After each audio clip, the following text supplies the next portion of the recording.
É um prazer e uma honra estar aqui com vocês hoje para a gente conversar sobre o tema fundamental do nosso país, que é a Revolução Brasileira.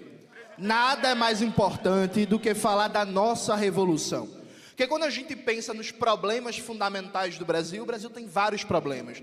A gente tem um problema de mobilidade urbana, preciso nem falar, estamos em São Paulo, né?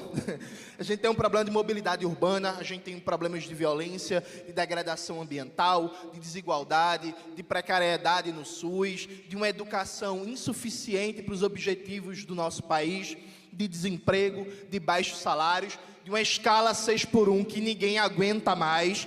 A gente tem problemas de um Congresso que é inimigo do povo, um Congresso que está de costas para a classe trabalhadora brasileira e que agora quer aprovar um negócio que apelidaram de PEC da blindagem. Eu acho que o nome correto é PEC da bandidagem.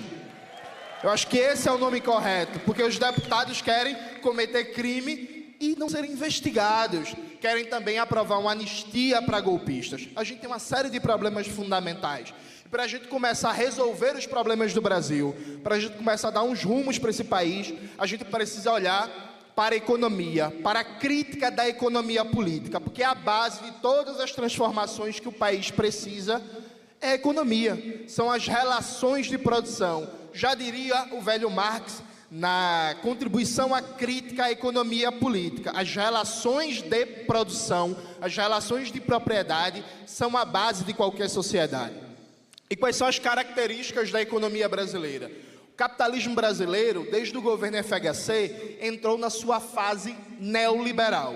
É uma economia caracterizada por atividades primário exportadoras, baseado no agronegócio, na pecuária, na renda da terra, em que esse país é tratado como um grande fazendão. É para plantar soja, é para criar gado, é para plantar milho, é para plantar cana-de-açúcar para exportação. O agronegócio não produz comida para o povo brasileiro. O agronegócio produz commodities, mercadoria para exportação para o mercado mundial, deixando aqui no Brasil a degradação ambiental, o trabalho análogo à escravidão, as queimadas, a destruição, o maior número de uso de agrotóxicos do mundo, que tem consequências na nossa saúde. Então, além do agronegócio, da renda da terra, você tem também um segundo eixo de acumulação que é caracterizado pelo rentismo. Essa semana o Banco Central manteve a taxa de juros básica da economia, a taxa Selic, em 15%. É a maior taxa de juro real do mundo. Então você tem um grande pacto de classe em que todos os setores da classe dominante ganham na especulação financeira, desde a mídia burguesa, passando pela Rede Globo, construtoras, grande varejo, tudo. Elas dependem do rentismo, dependem da acumulação financeira. Para vocês terem uma ideia, essas grandes lojas do varejo, Magazine Luiza, C&A, Riachuelo, boa parte do lucro delas, a depender da empresa, a maioria é um lucro financeiro. O ganho que elas têm nos juros do cartão de crédito, no crediário, no carnê e por aí vai. Então você tem uma economia de um lado centrado na atividade primária exportadora, no rentismo, e a terceira perna fundamental dessa economia é o capital estrangeiro, que está se apropriando das riquezas brasileiras, que está se apropriando dos eixos estratégicos da economia. Por exemplo, a economia digital. No Brasil, basicamente, são as big techs que controlam a economia digital. Tem um debate crítico que está colocado sobre o colonialismo de dados e o colonialismo digital.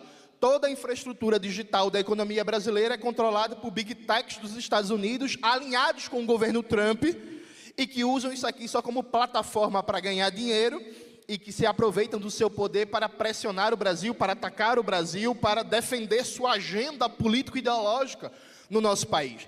Então, os empregos precários, hoje no Brasil, mais de 90%, aliás, até 90% da força de trabalho ganha até 2 salários mínimos. Boa parte da classe trabalhadora que tem empregos formais está numa escala 6x1, que é uma dinâmica de trabalho, de exploração, que destrói a classe trabalhadora, que não deixa tempo para nada. A gente tem o maior nível de desigualdade e concentração de renda, riqueza e propriedade do mundo. A gente tem uma situação em que mesmo o Brasil sendo um país rico em combustível, por exemplo, em petróleo, A gente não refina todos os derivados de petróleo que a gente consome. O brasileiro paga uma fortuna na gasolina, no diesel, no gás de cozinha. Mesmo a gente tendo uma matriz energética limpa e riquíssima, o brasileiro paga uma fortuna na conta de luz. Lá em casa mesmo a gente está pagando R$600, viu, gente? É uma tristeza. E boa parte do parque elétrico brasileiro está na mão do capital estrangeiro. Então a gente tem um problema de fundo que, se a gente não ataca nas relações de produção, na economia, a dependência brasileira, a gente não vai dar respostas para os dramas diários da classe trabalhadora. Veja, não é só reduzir um pouquinho a desigualdade, não é só reduzir um pouquinho a fome, não é só reduzir um pouquinho o desemprego. Saiu os dados recentemente dizendo que a gente tem a menor série histórica de desemprego. Um bom dado, não é? Um bom dado. Mas você para decompor o dado, você vai ver que 40% da força de trabalho brasileira está na informalidade. Está trabalhando no Uber, trabalhando no iFood, está fazendo entrega, está em trabalhos precários, trabalhando em média 10, 12 horas por dia. Hoje, no Brasil, há uma sensação generalizada que a vida está cada vez pior, que a vida está cada vez mais cara, que a gente tem cada vez menos horizonte de futuro. É muito comum você conversar com as pessoas e perguntar: você quer ter filhos? Na minha geração, muita gente não quer. Porque aquele sentimento de que, eu tenho certeza que a vida do meu filho, da minha filha, vai ser melhor que a minha. Esse sentimento desapareceu. Alguém aqui tem certeza que a vida do seu filho ou da sua filha vai ser melhor que a sua? Quem tem essa certeza, levanta a mão, por favor. Temos 3, 4 pessoas que têm essa certeza. Eu imagino que devem ser médicos. Brincadeira, gente. Mas veja, esse sentimento desapareceu. Porque está faltando futuro no nosso país. E para ter futuro, gente, a gente precisa ser radical. A mídia burguesa, a extrema-direita e até os liberais, eles falam que ser radical é como se fosse ser violento, é ser intransigente, é ser louco. O comandante Hugo Chávez, ele dizia, né? Temos que ser radicais. Essa palavra foi satanizada, mas um radical não é louco. Como diria Marx, radical é ir à raiz do problema. É saber que tem coisas que são inconciliáveis. É saber que para o Brasil ter futuro, a gente precisa de uma reforma agrária radical e a gente não pode conciliar com o latifúndio. A gente não pode conciliar com a bancada do agronegócio. Mas, Jones, eles são muito poderosos. Eles são muito poderosos. Enquanto tiver uma conciliação com o agronegócio e todo ano eles ganharem 400 bilhões do Plano Safra, eles vão ficar cada vez mais poderosos. Então, se a gente não enfrenta, a gente não derruba esse poder. A gente não pode conciliar com o rentismo. Não é aceitável que o Banco Central mantenha uma taxa de juros de 15%.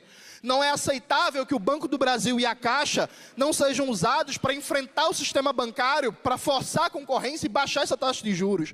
Não é aceitável que a gente não tenha um planejamento nacional para o uso das riquezas brasileiras. Neste momento, o governo Trump está querendo tomar as terras raras do Brasil, que são os minerais críticos fundamentais para fazer esses celulares que vocês estão aí na mão, essas telas aqui, tudo isso depende dos minerais críticos, das terras raras.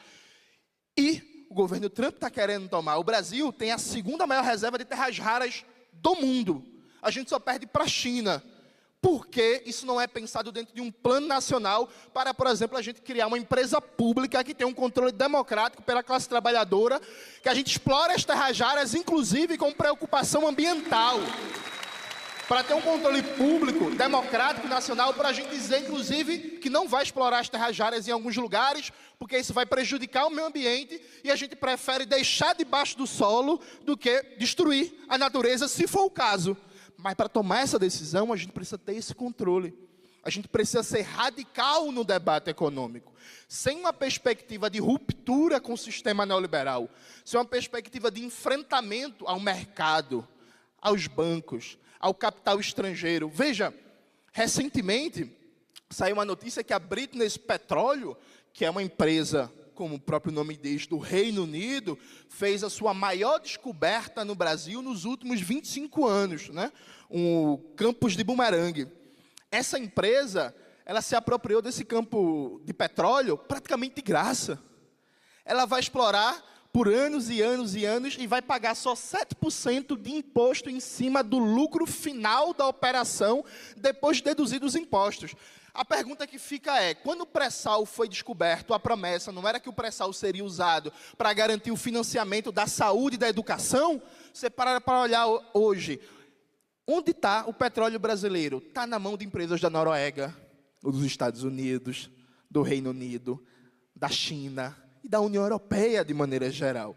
Falta uma radicalidade de dizer, tem coisas que são irreconciliáveis.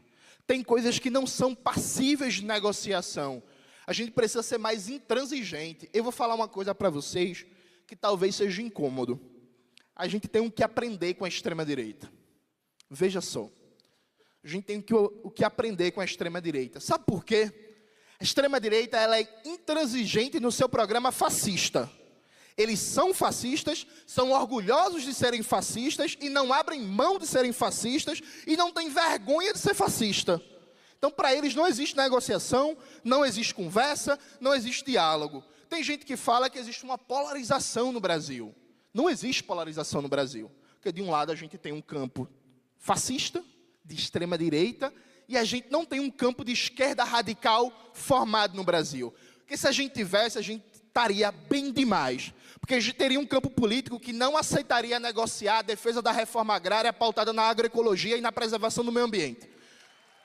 A gente teria um campo político que não aceitaria negociar a venda das riquezas brasileiras para os monopólios estrangeiros e o enfrentamento ao imperialismo. A gente teria um campo político que colocaria na ordem do dia o fim da escala 6x1. Vocês já repararam que o fim da escala 6x1 está caindo no esquecimento? Repararam que fala-se cada vez menos? A gente teria um campo político que não aceitaria a privatização da Eletrobras. Eletrobras, patrimônio histórico do povo brasileiro, privatizado durante o governo Bolsonaro e que segue privatizada. A gente teria um campo político que não aceitaria a privatização das refinarias da Petrobras. Lá na Bahia, a Landolfo Alves foi privatizada. Lá no norte do Brasil, a Isaac Sabá, a única refinaria do norte do Brasil, foi privatizada. Hoje, o povo do norte do Brasil paga um combustível mais caro que aqui em São Paulo, uma das regiões mais pobres do Brasil, pagando os combustíveis mais caros do Brasil. Recentemente, o governo federal colocou 3 rios para privatização. Rio Tapajós, Rio Madeiras e Rio Amazonas.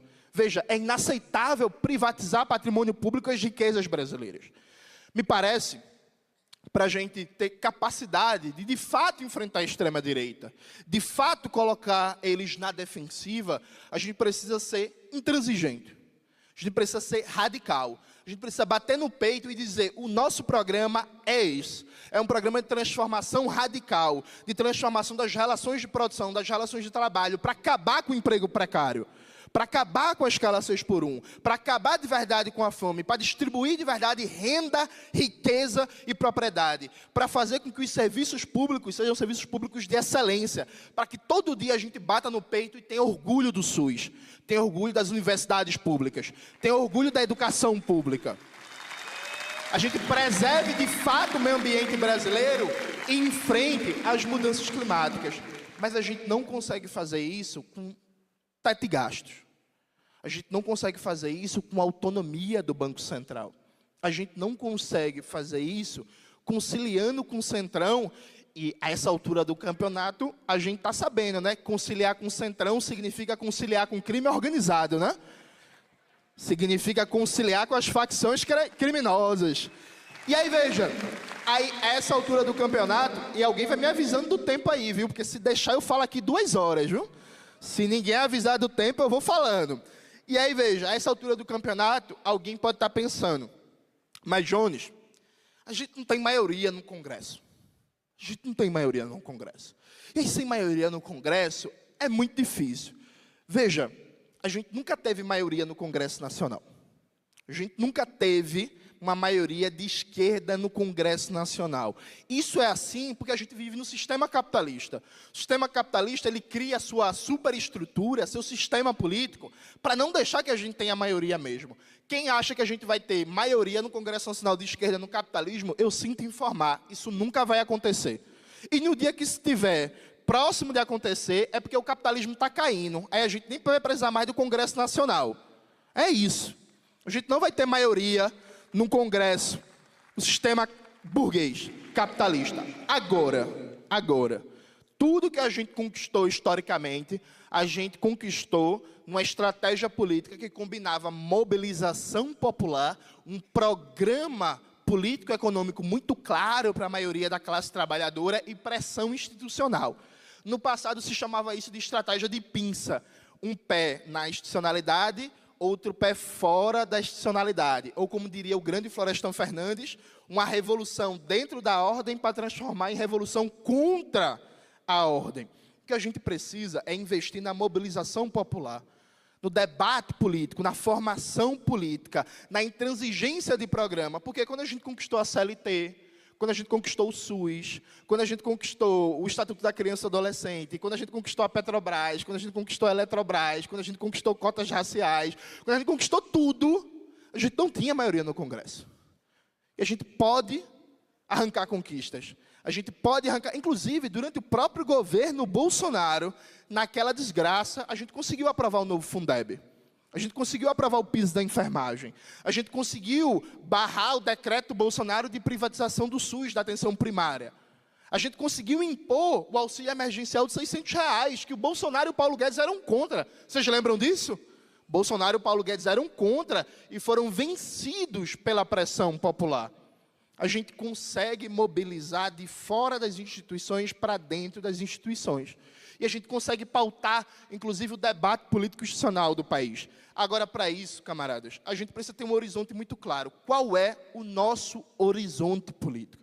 O horizonte político que nós, do PCBR, defendemos é o socialismo. É a Revolução Brasileira. Porque a gente acha que só sendo radical, só pautando um projeto de transformação estrutural do Brasil, a gente consegue, inclusive, ter as conquistas imediatas. Porque os sanitaristas que lutaram pelo SUS, boa parte deles eram comunistas, marxistas, que queriam não só um sistema público, universal e gratuito de saúde, queriam também o socialismo no Brasil. Tudo bem, a gente não conseguiu ainda o socialismo, mas a gente conseguiu arrancar o SUS porque a gente tinha um horizonte de independência de classe. A gente tem um horizonte de radicalidade.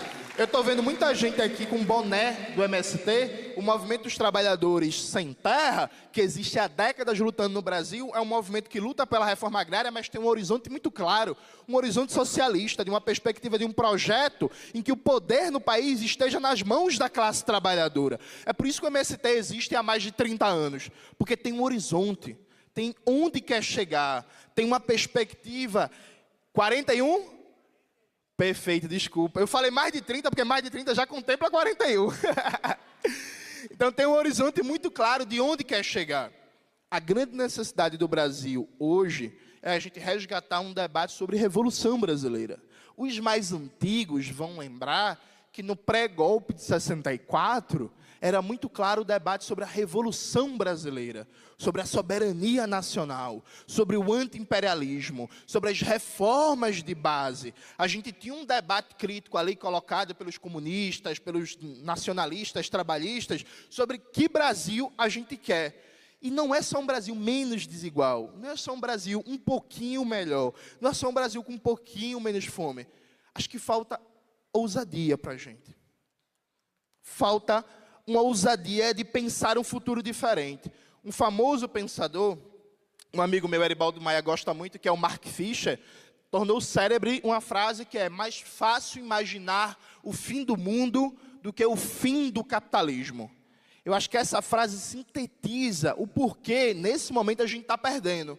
Porque a partir do momento que é mais fácil imaginar o fim do mundo do que o fim do capitalismo, a gente não consegue fazer um horizonte de esperança, de encantamento para as pessoas. De dizer assim, ó, sua vida é, com perdão do palavrão, uma merda, tá horrível, ninguém aguenta mais as relações de trabalho, esse salário, 2 horas para ir no trabalho, 2 horas para voltar, violência crescente, precariedade. Eu estava vendo os dados sobre a educação, estava participando de um levantamento, que no Brasil inteiro, a gente tem mais de 100 mil professores e professoras que pedem afastamento do trabalho todo ano por adoecimento.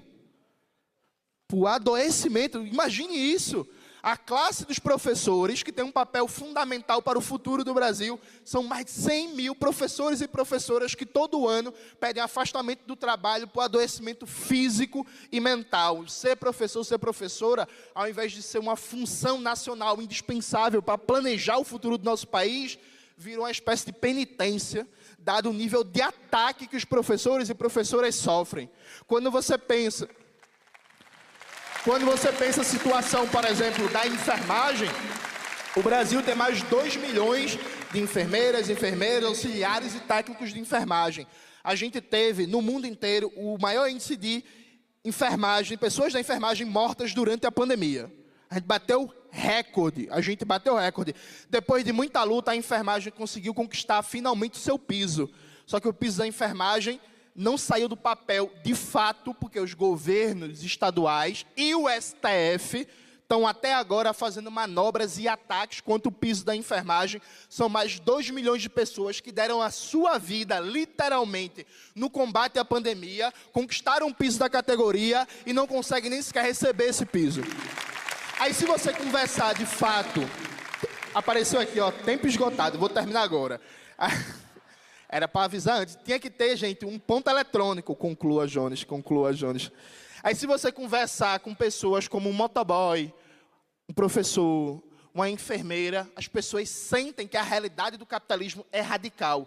E sentem que a mudança dessa realidade passa por uma radicalidade. Só que falta organizar esse horizonte. E esse horizonte é o horizonte da Revolução Brasileira. Da transformação radical da economia desse país, que faça com que a economia sirva ao povo. E para a economia servir ao povo, a gente tem que negar em absoluto o capitalismo. A gente tem que dizer que a produção precisa ser controlada pela classe trabalhadora a partir de uma economia planejada em que a classe trabalhadora mande na produção e na circulação da riqueza.